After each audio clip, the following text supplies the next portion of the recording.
lahat ng simbahan ay nagsimula sa malaking building, aircon at maraming tao. May mga simbahan din nagsimula sa simpleng panalangin, ilang silang upuan at kakaunting miyembro. Pero minsan, doon nagsisimula ang pinakamagandang kwento. Isang pastor na nagngangalang Pastor Claro ang ipinadala sa isang lugar upang magsimula ng Baptist Church. Punong-puno siya ng excitement at pananampalataya. Ngunit pagdating niya, tila walang interesado, tahimik at walang tao. Panginoon, nagtitiwala na lang po ako sa inyo. Alam ko po, kailangan ng gimba ang pangalan ng Panginoong Hesus, ang tunay na Diyos, para makilala nila ang tunay na tagapagligtas. Kahit na may pagdududa sa aming puso pa rin po ako. Kahit isa lang na soul winning ay mas. Maraming tanong ang pumasok sa kanyang isip. Tama ba ang naging desisyon niya? Saan sila magtitipon tuwing linggo, ngayong wala silang sariling lugar? Ngunit sa kabila ng lahat, nagpatuloy siya sa paglilingkod, hanggang sa may mga naging bunga at nakapag-upas sila ng maliit na bahay na magiging unang lugar ng pagtitipon sa Gimba.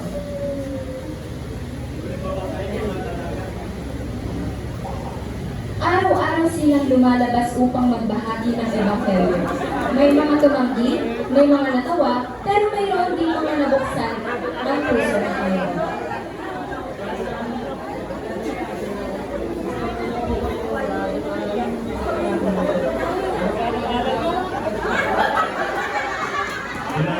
Tinatanong mo ang ilan? Para sa akin, kahit isa lang ang makakilala sa Gimba, ay ang pagsubok ng ating buhay ay sulit na sa harapan ng Panginoon. Linggo-linggo silang nagtitipon kahit kakaunti lamang. Minsan, mas marami pa ang upuan kaysa tao. Gabi-gabi rin lumuhulungan si Pastor Claro upang ipanalangin ang mga gawain dahil tunay na hindi naging madali ang lahat. Marami siyang pinagdaanan hanggang sa hindi niya namalayang unti-unti na pala siyang nauubusan ng buhok.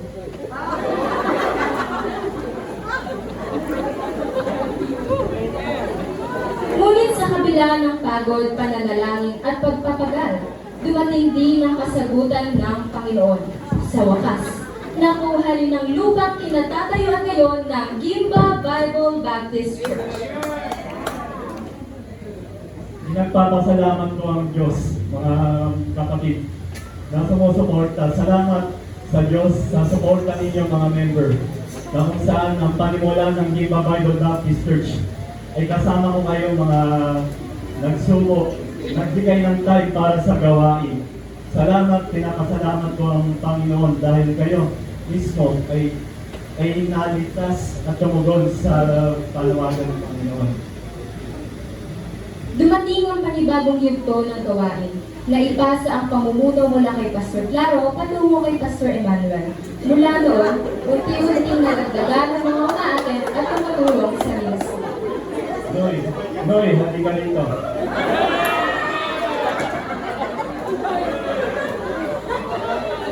Kapatid, alam niyo, si Brother Noy, ang palagi kong kanang kamay sa aming gawain. Napakasipag ng kapatid na to. Itong kapatid na to na sinuko ang buhay niya sa Bible School para lang masuportahan ako. Ngayon, Brother Noy, o pwede na natin tawagin na Pastor Eman, as a leader of the Gimba Bible Baptist Church, I will passing the leadership into Pastor Emmanuel Sibo. Pero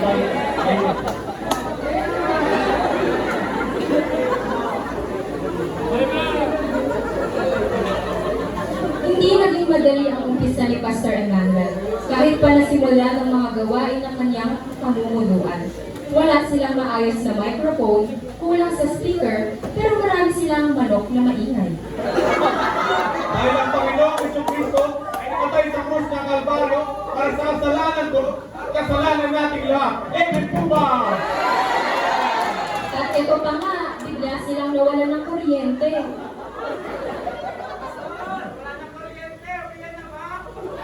mali yung kanyang spirit of God. Tago eh.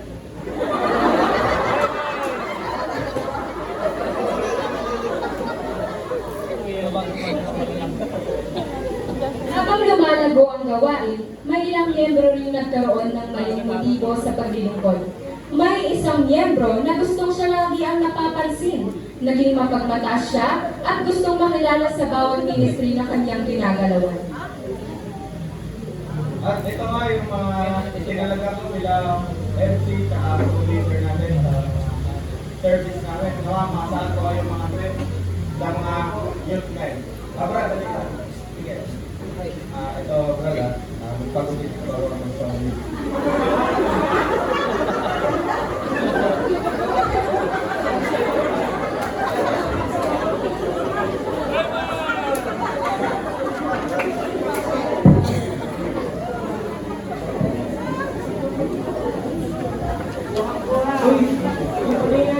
Schedule, meron ba ako dyan? Ano naman ako schedule? Lagi naman kasi kayo yung nag-uwi. Marami naman. Ngunit ang ganitong motibo ay hindi nagtatagal. Dahil sa kanyang mapagmataas na espiritu, hindi rin siya nagtagal sa gawain. Lumipas ang mga buwan, may nadagdag na kabataan, may sumama sa visitation, at may mga pamilyang nagsimulang dumalo.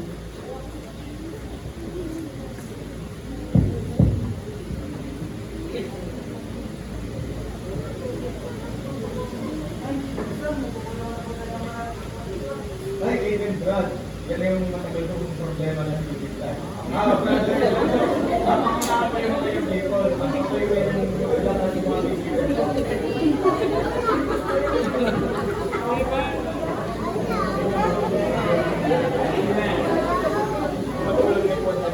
Dumating ang isang pagsubok sa mga mananampalataya kung saan ipagliliban na nila ang pananambahan dahil sa isang pandemya. Naniniwala po tayo na mas makapangyarihan yung Panginoon natin. Yan sa kahit anong sakit na yan. Amen? Yes! Hindi pandemic ang dahilan para tayo ay humito sa pananambahan. Amen po ba? Habang tumatagal at lalo silang nagtitiwala sa Panginoon, lalong lumago ang gawain sa Gimba. Maraming miyembro ang dumating, mga pamilya, kabataan at mga bagong mananampalataya. Nanatili silang tapat sa evangelism, giving at ministry. Minahal nila ang Panginoon, ang gawain ng Panginoon at ang lingkod ng Panginoon. May mga panahong sinusubok sila, may mga miyembrong hindi nagpapatuloy, ngunit pinapalitan iyon ng Panginoon ng mas marami pang pagpapala. Hindi nagtagal, nakapagsuporta na rin sila ng maraming missionaries, local man o foreign. Ngunit hindi lamang pala hanggang suporta ang plano ng Panginoon para sa Gimba. Plano rin pala niya ang pagsusuko ng buhay para sa ministry. Maybe sa conference na ito, meron sa inyo yung pinausap ng Panginoon na tawagin bilang pastor. Kung sino man yung pinakausap sa inyo, maaari ba kayong tumayo dito sa pantag para mag-pray ng God? Amen. Napakabuti ng Panginoon dahil may 5 nagsuko ng kanilang buhay upang magmisyon. Bawat isa ay may kanya-kanyang panawagan sa iba't ibang lugar.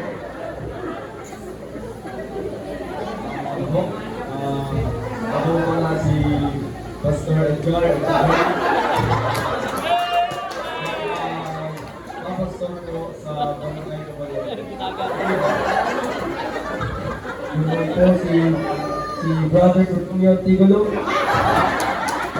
Nagsusuko po ng buhay para sa Santos. Ako naman po si Brother Ad de la Peña, nagsuko ng buhay sa Taclara, Desert. Ako si Pastor Danilo Apales, nagsuko sa sa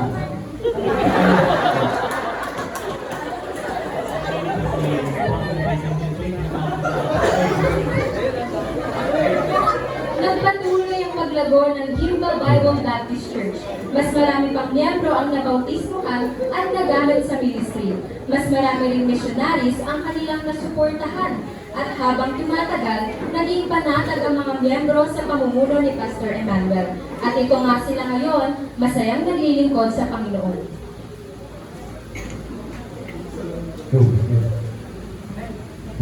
Awitin natin malakas, so high the price. Huwag niyong kukanin yung isa, kukanin niyo lagi sa diaphragm. Okay. Ready, sing! Ulit! Tingnan niyo sa inyo, sabi ko, kukanin niyo sa diaphragm, mag-select, lalo mo na, brother Kelvin. Ngunit kahit na tayo ay nasasabihan, patuloy tayong magpaturo. Magpatuloy ng masaya, katulad na lang nitong si Brother David, nakangiti pa. Akala ng lahat, magiging tahimik at maayos na lang ang lahat hanggang sa pagbabalik ng Panginoon. Ngunit nagkaroon ng burden si Pastor Emmanuel na maging isang missionary.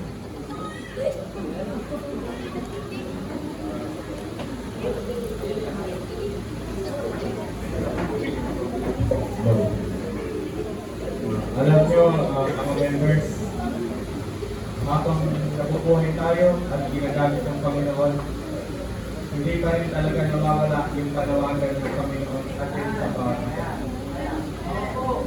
Ang gusto ko lang i-share yung birthday ko nung umattend ako sa conference ng Mountain View.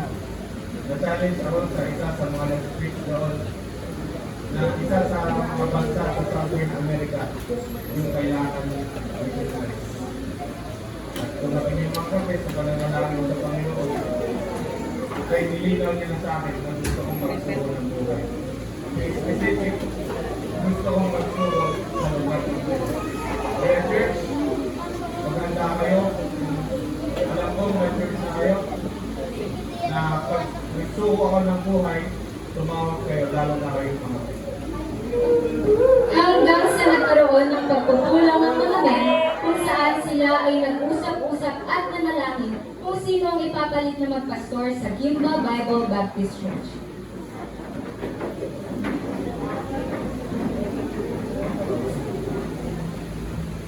Mga men, alam niyo na siguro kung bakit po kayo biniting dito. Hindi para sa kondohan, sinabi ko sa inyo na ipag-iringan natin na manalangin sa Panginoon kung sinong tatawagin na susunod ng pastor dito sa Gimba. Sige, bago natin sabihin kung sino yung nasa puso natin, mag-pray muna tayo, partner, para magpanalangin natin sa Panginoon. Brother Tommy Barton.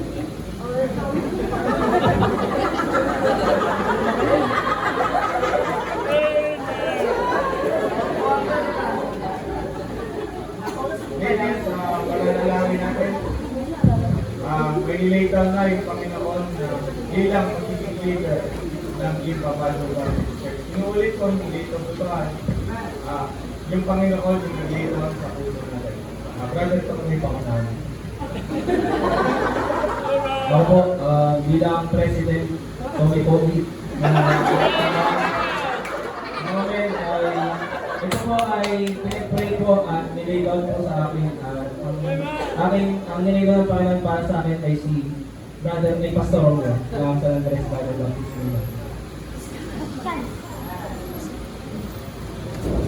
Sobrang babo talaga ng isang dami ito. Ang niligaw po sa akin ay si Pastor Rongo.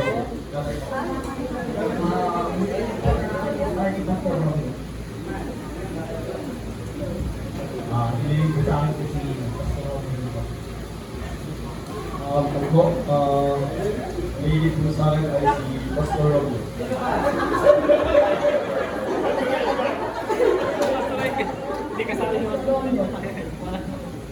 sa kanya po si Pastor Rongo din po.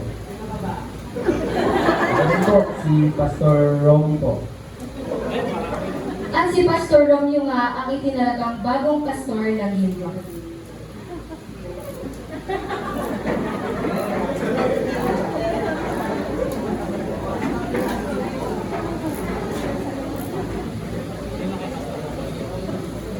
Pastor Romeo, halika dito.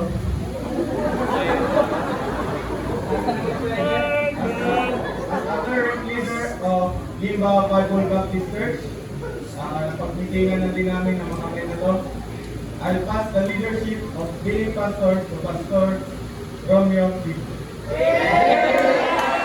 Si Pastor Romeo Tigolo ang napiling maging bagong pastor, hindi lamang dahil sa basta-bastang pagpipili, kundi ito ay kanilang idinulog sa Panginoon.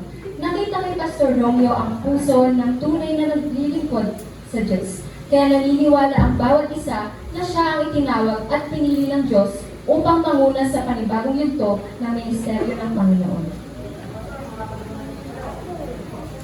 Grabe ka. So dahil yun na natin itong ginagawa, so mag-handle tayo ng Fifth World Business Conference natin. No? So ito po ay will ng Panginoon. Di po natin ito will, di po natin. Kaya before that, pinastrollin muna po ako. Kasi last year po, pinausap po ako ni Pastor Eman. No? So sabi niya, Pastor, ito po yung mag-lead ng Business Conference ng Fifth World Business Conference natin. So nagulat ako yung sa address, siyempre kinausap ko po tungkol doon. At yun, nagpaplano na po kami habang matagal pa. So excited po kami. So hindi pa po talaga ang plano ng Panginoon sa pagdating sa pag-mission. No? So hindi ko po akalain na tawagin po ako ng Panginoon upang bumalik po dito sa Gimba Bible Baptist Church. So, maraming salamat po sa Panginoon. Kaya, dahil doon, ay mag-help po muli tayo ng Fifth World Business Conference natin. Then, yun po ang will ng Panginoon. So, mag-assign po ako ng mga committees po natin, no? So, be ready for that. At kailangan po natin mag-prepare para sa bagay po na yun. Amen po ba?